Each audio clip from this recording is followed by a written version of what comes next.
Well, greetings and salutations, everybody. Welcome to my YouTube channel. My name is John Campea, and this is a companion video. What are companion videos? Well, I'm awfully glad that you asked. See, every day on the John Campea Show, Monday through Friday, we take the second half of the show to take your live comments and questions that you send in via the tip link. However, we often, most of the time, don't have enough time to get through all the live questions that get sent in. But if you sent in those questions and you supported the channel, I want to make sure you don't have to wait too long to get those questions answered. So we gather them up and we address them here on companion videos. And it is Wednesday, March the 3rd. And these are some of the remaining questions that came in on the John Campea Show today. Now let's get through them, shall we? And we're going to get things started off here, getting caught up with Gerard Leon, who writes, rewatching episodes of WandaVision, besides the immensely awesome performance by Olsen and Bettany, Catherine Hahn just kills it. Good American kid, by the way. Do you see her winning any awards for her performance? Well, again, we talk about awards and stuff like that quite often on the show. Like, everybody's always asking, man, it's going to be a crime if Elizabeth Olsen doesn't win an Emmy. Well, you always got to remember, winning an Emmy or an Oscar is not just about, oh, you did a great job, you get an Emmy. No, it has to be you did a good job and nobody else in all of television or the movies, if we're talking about the Oscars, nobody else in all of television did as good of a job of you. And that's a taller order. So it's really too early to call, but I do see WandaVision becoming I honestly see WandaVision becoming a little bit of an award season darling. So it's possible. I'd say there's a legit possibility maybe she could. So, but again, it's really hard to say. It's hard to say without seeing all the other potential contenders, but Catherine Hahn kills it, but she always kills it. I've been talking about Catherine Hahn for years and years and years, and I'm really glad WandaVision is making a lot of people stand up and take notice. All right, let's keep going here. Next up, we have Sin Vendetta writes, as a person that buys all of my digital movies and TV content on my Xbox, it seriously worries me when I hear that PlayStation was shutting down their movie and TV store.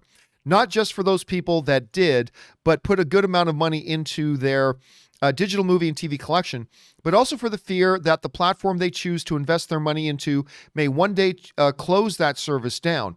It almost feels like you wasted your money. Honestly, I feel like this will be a bad move over time. Well, yeah, so for those of you who didn't know, PlayStation did the announcement. I only found out about this earlier today myself. PlayStation announced that I believe in August, you're not going to be able to buy movies and TV shows through the PlayStation Store anymore. Now, this really doesn't affect me. I have never bought any movies or TV shows through either a PlayStation or an Xbox or anything like that. Like, my go-to service has always been the Google Play Store. I always use the Google Play Store. A lot of other people will use iTunes or Amazon or some others and things like that. Now, the one piece of good news, though, is that they did say in the report that if you've already bought content, that's still going to be available to you. They're just not going to sell stuff anymore. But yeah, I don't know. They might discontinue that at some point along the lines too. So I don't know. It's like any kind of business though. Just be a little bit cautious and choosy about where you choose to do your business with. And yeah, but listen, we saw other digital services shut down. And then the rights to those movies, if you had purchased a copy, transferred over to another. So I'm sure something like that would happen if they did with PlayStation. I mean, I don't know for sure, but I feel like that's what they would do. Anyway, though, if you've already bought content on there, don't worry. They're saying it's still going to be available to you. You just can't buy new stuff. All right, next up is Casey Mcnatt, who writes, hey, John. I don't know if you saw it yet, but Hulu came out with a trailer on stuff they have coming up on FX, and they had a few little scenes from Y: The Last Man, which I'm very excited about, and Reservation Dogs. Hopefully that means we will see full trailers for both of those shows soon. Yeah, it came up on my news feed that Hulu had that little promo clip out, but the thing I'm very excited about on FX, of course, is Shogun. Shogun's the thing I am most looking forward to on FX. But I haven't had a chance to go and check out that clip yet, but I'm excited for it. I am especially excited, though, for that Y: The Last Man. I've been waiting a lot of years for that to happen. It's going to be interesting to see how they translate that. All right. Jesse writes, John, for the first time in a while, I can look at the month ahead and actually get excited about what we have coming. From the finale of WandaVision to Falcon and Winter Soldier, Snyder's Justice League, and I'm finally looking ahead and getting excited. Don't also forget about Godzilla vs. Kong. Godzilla vs. Kong. And you're right, this is the first time in a while that we've been able to, like, in the immediate future right in front of us, get excited about a lot of stuff. Now, the thing I am looking forward to, somebody else wrote in a similar question earlier today. The thing I am personally most excited about is somebody asked me this. Am I most looking forward to the finale of WandaVision? Like, if I could only pick one, the finale of WandaVision, the Snyder Cut, the premiere of Falcon and Winter Soldier, or Godzilla versus Kong. I said, it's a little bit unfair because I've been invested in WandaVision. It's the finale. I cannot not watch the finale. And if I had to give up watching, like, say, Godzilla versus Kong, which I'm very excited about, or the premiere of Falcon and Winter Soldier, whatever, I'm taking the finale of WandaVision just because I'm already completely invested in it. But you're right. There's a lot of things for a lot of people to look forward to in March. And let's hope that trend continues. All right. Next up, we've got War Doctor 10 who writes, "Hey, John and crew. In your opinion, which one is worse, The Room or the Star Wars Holiday Special? You should also check out Turkish Star Wars if you haven't seen it. I haven't seen that.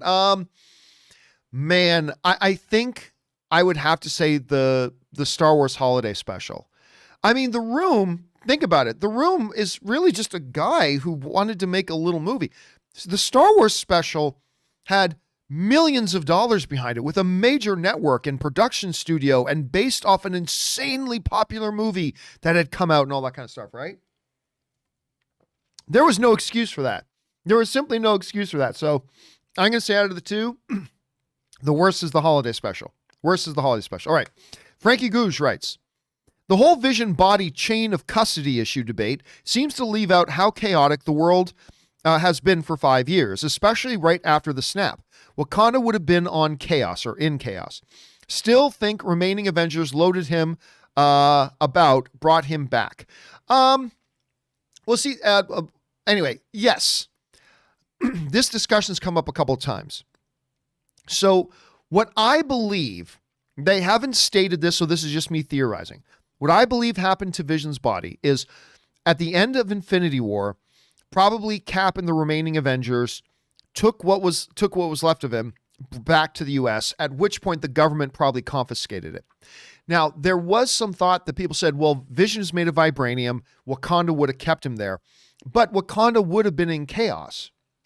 Like, the whole world was in chaos, but Wakanda also would have been in chaos, not just because they just had this big epic battle there and all of Wakanda was attacked, but they just lost their king. Like, the king had just vanished. He was gone in the snap. And so that would have been some chaos too. But again, my theory, and it's just a wild fan theory, is that the Avengers took his body back, at which point the government confiscated the body. That's my guess. We'll see if they decide to correct that or not. All right, Frankie also writes, "I was on Reddit joking about crazy castings. Mine, young Joe Pesci as Wolverine. Short guy with the New York accent, acting like he did in mob films. Am I funny to you? You think I'm some sort of comedian?" Anyway, that would be an interesting take for a Wolverine. That would be interesting. Frankie also writes, "Something most don't mention. Westview is probably a good example of how most places looked 5 years after the snap and 3 weeks after the blip. Also, do you think Dottie is unknown because Wanda created her for Phil since he was alone?" No, I don't think so. Honestly, and I brought this up a few weeks ago, I don't know that there's anything to Dottie. Like, a lot of people kind of felt like she acts a little bit differently than everybody else. They think there's a little bit something more to her. And we may find out in episode 9 that there is, right? We may very well find out in episode 9 that there is. I'm leaning more towards she's just another person in Westview. Maybe a very quirky, maybe a little bit of a neighborhood stuck-up person. I don't know, maybe, but I'm leaning more towards that. We'll find out for sure, though, in, what is it now? Like 32 hours. 32 hours from now, or about 30 hours from now, we'll probably find out. So there you go. All right, next up. Bobby Stevens writes, "White Vision kills her Vision. Wanda to White Vision. You took everything from me. White Vision, I don't even know who you are. Wanda, you will." I don't know if they'll mimic the whole thing. Plus, I don't even know that Vision can be killed. I'm not talking about White Vision. I'm talking about the Vision inside the Hex. Since I don't even really think he's real, I don't think he can be killed other than being dragged outside of the Hex. Like, maybe if White Vision grabs him and drags him outside of the Hex, maybe, but even then the Hex will just reassemble him back inside the Hex. So I don't know. Like, remember, In that one episode, when he pushes his way out, his entire body was ripped apart. As soon as he was back in the hex, right back to normal. He's perfectly good. So I don't even know that this fake vision that's inside the hex with Wanda, I don't even know if it can be killed, because I don't even know that it's alive in the first place. Theories. Theories built upon other theories. We'll find out, though, in just a little bit. All right, next up. DGMC writes, "Greetings, Team Campea. I recently learned that Joel Schumacher pitched adaptations of Year One in 1995. Warner Brothers wanted Batman Forever, not a prequel, and Dark Knight Returns in 1999.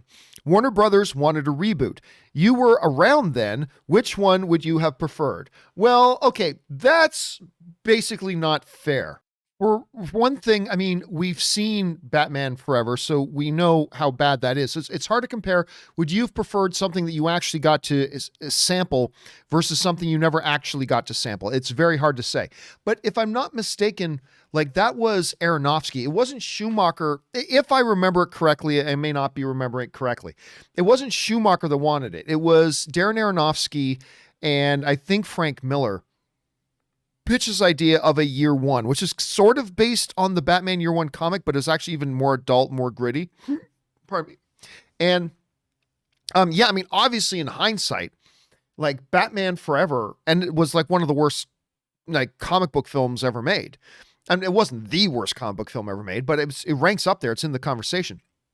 So, I mean, even though we're talking about one thing tangible and one thing is not, I guess maybe at the end of the day, I would have liked to have seen Aronofsky's take on Batman. So that would have been interesting to see.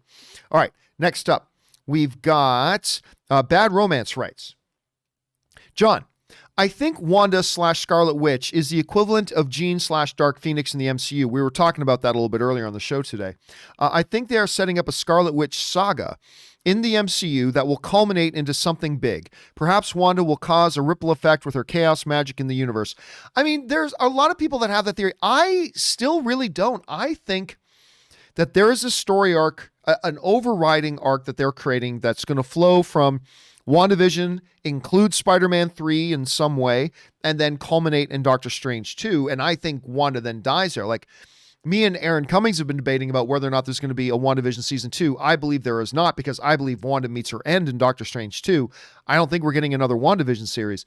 But I mean, I don't know. Ask me that again after Friday. Like, after we see the end of WandaVision, maybe then I'll have a completely different opinion, but that's where I'm at right now. All right, next up. Philip Carbon writes, "Hi, John. So let's talk about what happens to clips shown in movie trailers that aren't in the actual movie itself. For an example, Avengers Infinity War. Why trick the audience? I remember watching Avengers and saying, hey, where's that Avengers scene? And all right, thanks a lot for bringing that up. And that is something that comes up a lot. As a matter of fact, here, let me do a little plug. As a matter of fact, that exact topic is discussed in my movie Trailers, A Love Story, plug. Available now worldwide at vimeo.com/on-demand/movie trailers. Or if you live in the US or the UK, you can see it on Amazon. Just simply go to Amazon and search for Movie Trailers, A Love Story, and you will be able to find it there. So yes, that is a topic in my documentary about movie trailers. The basic thing is this. A lot of times trailers get made well in advance, and often they're made before the final edits. Usually they're made before the final edits of the film are done. So quite oftentimes a trailer house will make a trailer with footage made available to them, and then later on some of the footage they included in the trailer got cut out of the movie. That happens sometimes. But sometimes, yes, like in that example with the MCU with Hulk being in the scenes and everything, they purposefully put that in there to misdirect the audience. And that was, most fans agree, that was actually pretty brilliant because it left us guessing and it kept us on our toes. So, I mean, they haven't really done that much, but they did it a couple of times. Also, infamously, they did that with Spider-Man, or taking Spider-Man out of a shot, that like they CGI'd him out of a shot in the trailer, because you see the trailer, and in the trailer, this one shot, there's no Spider-Man, but in the actual same shot in the movie, Spider-Man's in there. They do that to either keep the audience from being able to guess what's happening or stuff like that. So every once in a while they do that. But yes, they should try not to be deceptive in their marketing, but sometimes it's purely innocent. Like the trailer company made the trailer because that's the footage that was provided, and then later it got cut out of the film. And sometimes, on a rare occasion, it's a purposeful misdirect, which I think the audience pretty kind of appreciates in many ways. All right, thanks for that. But again, if you want to see a full discussion about that, go and watch my documentary, Movie Trailers, A Love Story. Plug, plug, plug. Okay, next up, we go to Mischievous Gremlin. And Mischievous Gremlin writes, one of two. One question you missed that I need to know is what is up with the rascally rabbit? Notice in the beginning of episode 8, Agatha says, oh yeah, she looked shocked to see the real us. Not if there wasn't something up with the rabbit. Oh, not me, us. Why would she use that phrasing if there wasn't something up with that rabbit as well? Is he the mailman, Nicholas Scratch, Mephisto, Nightmare? Maybe we'll never know. Then again, maybe we will. I mean, listen, the rabbit has been in WandaVision a point of a lot of discussion. Like, people have wondered a lot of people think the rabbit is Doctor Strange. That maybe she's got Doctor Strange trapped. Seriously, there are serious theories out there that the rabbit is Doctor Strange. Some people thought the rabbit was Mephisto. And now that we're getting into the last episode, there are fewer and fewer opinions that Mephisto or Nightmare or any of those guys actually show up. It's still possible, but it's becoming less likely. So we'll see. I don't know. She just could have been using we in the possessive. I mean, I don't think that her using that terminology automatically means anything. But, I mean, how many rabbits eat birds? How many rabbits have we seen that eat birds? So I have a feeling we will see something about that rabbit in episode 9. I have no idea what it's going to actually end up being, but we'll probably get a little bit of a hint, or we'll see a little something there, Roll of the Egg. I think we'll see, or Mischievous. I think we'll see a little something. But your guess is as good. I don't think it's Mephisto. I don't think it's Nightmare. I also don't buy into that Doctor Strange theory. I don't think it's her son. I don't think it's the mailman. So then, Campea, what do you think it could be if it's anything? I'm not sure. I'm completely in the dark on that, but I'm curious to find out. And I do think they will kind of give us something about the rabbit in the next episode. We'll find out. All right. Roll of the Egg writes, hey, John and Co. Finally watched Man of Steel. Oh, good, man. Good on you. Pretty good. It's not just pretty good. It's amazing. Anyway. And Batman versus Superman, loved it. And now understand all the passion, give or take, or even watch some of your 4-year-old reviews. Looking forward to the Snyder Cut. OAN, Choo Choo. Choo Choo Charlie is the engineer. LOL, love your show and crew. Well, I'm glad you find it. Man of Steel, I think, is the best movie that there's been in the DCEU up until this point. I also like Batman vs. Superman. Clearly not as much as I like Man of Steel, but I like that one too. And I'm glad you're looking forward to that. And that's another thing in March that a lot of people have to look forward to, Roll of the Egg. All right, Narf writes, Agatha, and I killed Sparky too. Deadpool. Wow, so dark. Are you sure you're not from the DC universe? That was a really good gag in Deadpool too. And by the way, I mean, I know this is crazy, and especially is crazy in hindsight. But I remember in the earlier episodes, we were speculating, what if Deadpool shows up? Because, listen, in this whole sitcom format, there's a lot of fourth wall breaking, right? Who is the king of fourth wall breaking? It's Deadpool. And we kind of theorized, wouldn't that be interesting if that was one of the possibilities? Like maybe only a 5% chance. I mean, obviously that's not happening now, but kind of thought that might have been a chance earlier on. All right, Man of Steel 2 Prayer Warrior writes, I'm a believer myself, but I find most Christian movies and music to be boring and low quality. I would love a retelling of the story of David from David Fincher or Martin Scorsese. David's life was rife with drama, betrayal, murder, redemption, thoughts. Oh yeah, listen, I notoriously hate Christian faith-based movies. They're terrible. And I developed that opinion while in seminary. That's where and all my friends too who were in seminary thought, yeah, the Christian media market is the worst, is the absolute worst. But there are some tremendous, I mean, if you just look at what they did with Noah, right? They did with Russell Crowe. They did a really good job on that. There are a lot of great stories in the Bible. There are a lot of great stories. David's is absolutely one that actually really would go well with a Marty Scorsese. Marty Scorsese would do well with that. So I absolutely agree with that. Yes. It's just that, normally when they're made, when those stories are then made into movies with religious purpose, they become more like indoctrination pieces of propaganda instead of just good narrative storytelling. And that's always kind of been one of my beefs with it. But yes, the story of David is one that, like a really good kind of gritty story of David, would actually be pretty badass. It would be pretty badass, to be honest with you. All right, next up. Darth Thor writes, movies ripe for a remake. Gymkata. I don't think they should ever go back to Gymkata. Last Starfighter. Well, they have been talking about doing another Last Starfighter. I've been saying for years they should do a Last Starfighter. Legend with Tom Cruise gets brought up a lot. Treasure Planet. That's one I've heard a lot. And Crawl. I just rewatched Crawl like a few years ago. Besides Starfighter, which is your favorite out of those? I'm not. Probably Crawl.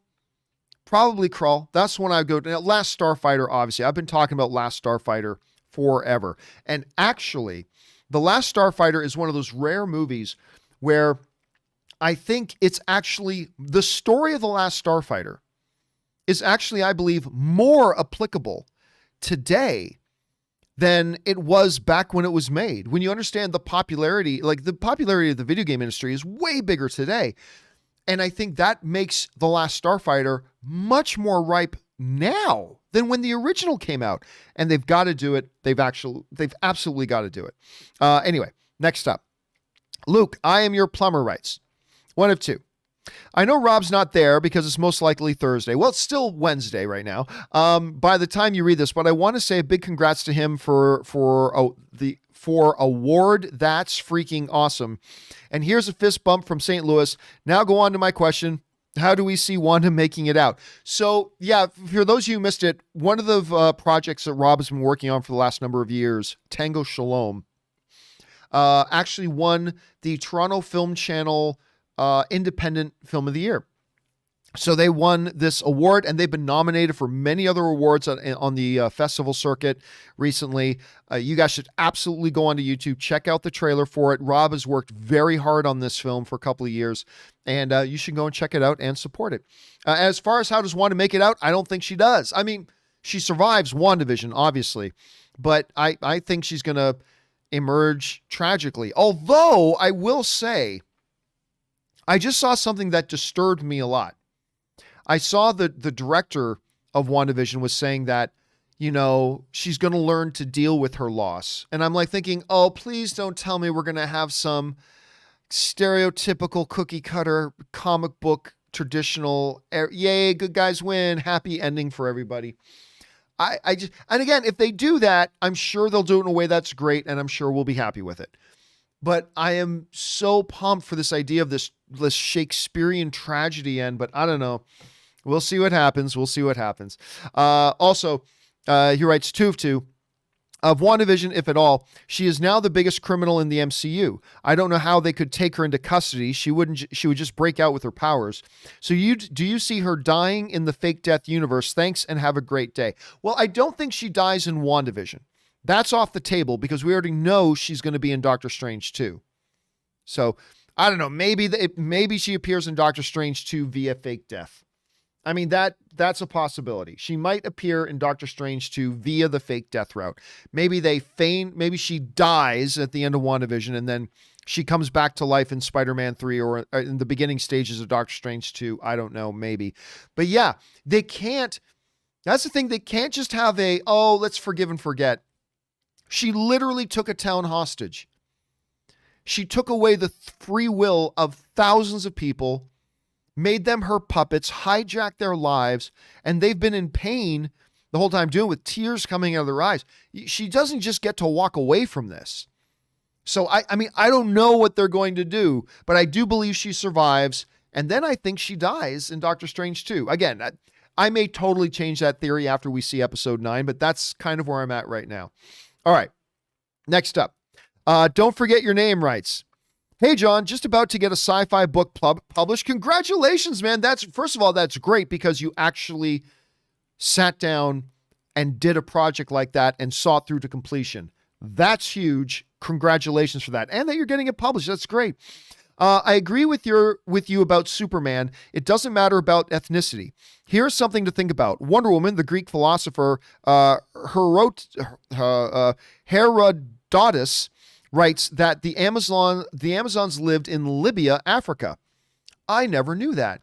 But yeah, this has been a big debate going on about, there's a thought out there that the new J.J. Abrams Superman may have a black Superman, which some people get their feathers ruffled over. To me, it's completely irrelevant. I don't care. Nothing about what makes Superman Superman has anything to do with the pigmentation of his skin. Nothing. There is nothing about Superman that is important about the character of Superman that is in any way connected to the pigmentation of his skin. His morals, his values, the world. Remember, he's not white. Superman isn't white. He's an alien organism who looks like he's white, but he's not Caucasian. He has kind of the appearance of a Caucasian, but he's not. So it doesn't matter what color his skin is. And there's no important reason. There's no reason he has to be white. Other than if you're a bit of a traditionalist and you just kind of, hey, that's how I've always seen Superman. That's how I've always saw Superman on the comic book pages, although there has been a black Superman in the comics. But still, that's how I've always seen Superman in the comics and have seen my TV. That's kind of my image of Superman. Okay, I get that. I can respect that. I'm a bit of a traditionalist myself. But at the end of the day, it's not important. So if J.J. Abrams or anybody else wants to try doing a Superman story, and how many have there been? But if somebody wants to come and say, hey, for once, just one time, we want to try it where the Superman is, the pigmentation of his skin looks like that of a black American other than that of being a white American. It doesn't change anything. It doesn't change Smallville. It doesn't change who his adoptive parents are. It doesn't change what his core values are. It doesn't change what his powers are. It changes nothing about the core important things of who and what Superman is. Nothing. And so, if I was a producer, would I probably myself lean towards doing the more traditional one and having a white Superman? Yeah, I'd probably do that just because that's what I'm familiar with. But I don't know why anybody has a problem with the idea of, hey, how many Superman iterations have we had?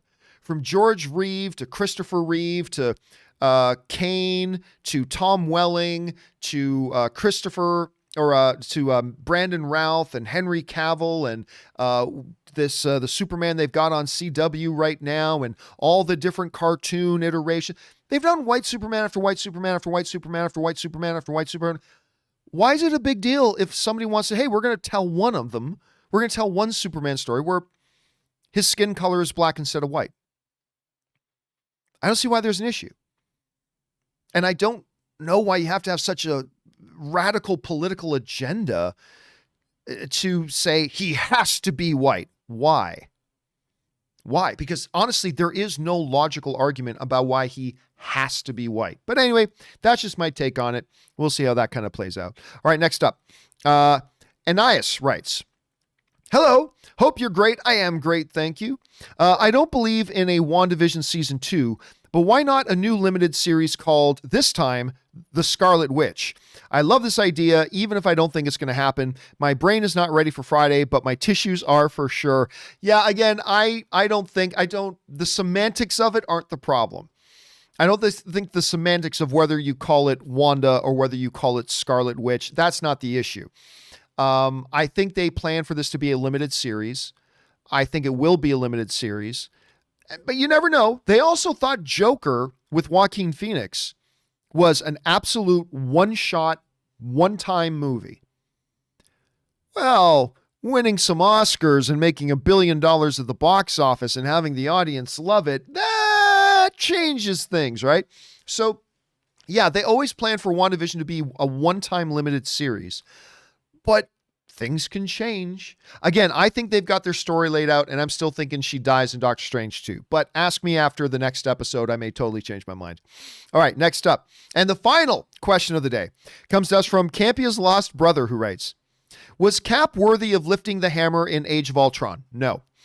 He had already what it takes in terms of values, of course, but he couldn't lift it because he was trying to he was trying to amid a selfish, ridiculous competition and not for a worthy purpose. Cheers, my friends. See, here's the thing. This is, you can't, lifting Thor's hammer is not just about being a good person.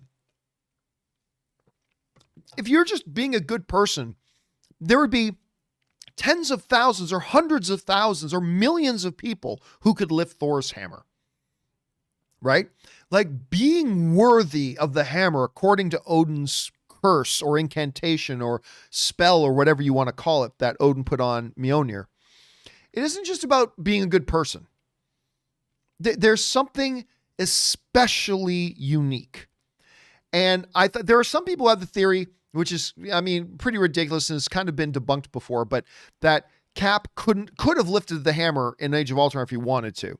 That's nonsense if you watch it, because even if that was true, he'd be performing the act of a lie by pretending he couldn't lift it. But anyway, all that kind of stuff. So no, I don't believe he could lift it. I don't believe anybody could lift it other than Thor. And then Vision came along, but then they had their theory that's because he's an android and maybe that's different. I don't know, whatever. I am still totally, I personally think it's perfectly clear Cap could not lift the hammer. And although he did nudge it, which was a little bit of a foreshadow of what was going to come later. I mean, because at that point, you've got Cap, who is standing off against forces, who is a mortal man. Yeah, he's got some superpowers because of a drug, but he's a mortal man standing off against intergalactic gods to try to protect humanity. And in that moment, like, he bonded with Mjolnir. Oh, don't even get me going on that scene. It was magnificent. Anyway, that's my thought on that. Okay, guys. Well, that will do it for this installment of the Companion View. We are now all caught up on all the questions that got sent in today. So tomorrow on the John Campea Show, we'll be starting off with fresh questions that are getting sent in tomorrow. We hope to see you guys there. Also, by the way, guys, do not forget that not only do we have our regular John Campea Show episode tomorrow, but tomorrow afternoon, we have our final one of the year. We have our final WandaVision pregame show. We're going to be doing that tomorrow afternoon. I hope you guys come in. This is going to be a full video where all we get to do is speculate and theorize about what we're going to see in that last episode that's coming up. I'm very excited about it. I hope you guys are too, and I hope you guys will join me for that. All right, guys, remember, do the four main things. Stay smart, stay safe, take care of yourselves. Please take care of the people around you. That'll do it for me, guys. My name's John Campea, and until next time, my friends, bye-bye.